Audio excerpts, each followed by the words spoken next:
This week, the PGA Tour season comes to a conclusion with the final event of the playoffs, the Tour Championship at East Lake Golf Club in Atlanta.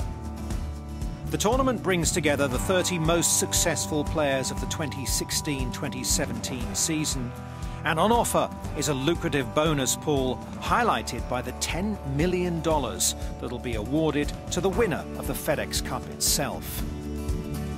Everyone has a mathematical shot by winning this week because we reset the points. We've got just the top 30 players. So if you're number 30 and you win it all, number 1 doesn't have a good week, you got a good chance of stealing the FedEx Cup this week.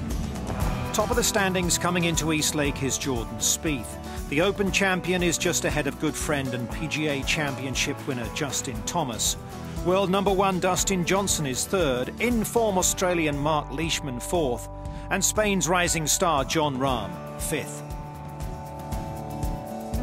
Likelihood is with the guys that have been playing really well, the guys that are hot, you're likely to see towards the top of the leaderboard again. Your Mark Leishman, your Jason, Ricky. Anytime you can win a year-long race and be known as a champion of an entire year, it's a big deal. So that to me is what I would be most excited about.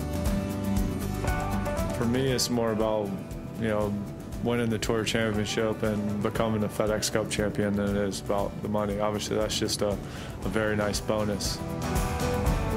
Johnson finished 2nd last year. After a disappointing final day, he watched a 3-man playoff from the clubhouse, knowing he'd still be the FedEx Cup champion as long as Rory McIlroy didn't win the tournament. But Rory did claim victory, and it's that kind of drama that makes the Tour Championship a unique event. It's tough. I mean, he's sitting there not able to control a $7 million difference. It's like having a $7 million bet on a fight that you're not even taking part in. East Lake has been the home to the Tour Championship since 2005. But last season, the PGA Tour changed the layout to create a more dramatic finish. They got what they were looking for, and that change is now permanent at what remains a very stern test. You have a lot of uneven shots into these greens. You have a lot of uneven lies, and it creates more feel. And I think that's better for me the less I'm thinking about my golf swing and trying to be perfect and more feeling ball flights. It's right in front of you. There's nothing really tricky about it. It's not a lot of trouble that's in play. You got to do everything well. You can't really fake it around here. You got to drive it well. You got to hit your irons well.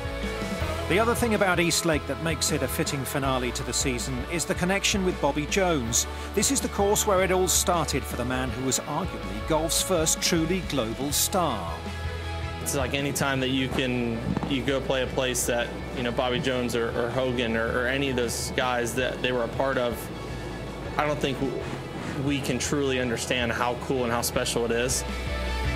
This truly is his home course. This is where he moved when he was 6 years old. This is where he played his first round of golf. This is where he played his last round of golf. So how fitting is it to have the greatest players of today coming back to the home turf of Bob Jones here at East Lake to compete for our greatest prize in the FedEx Cup.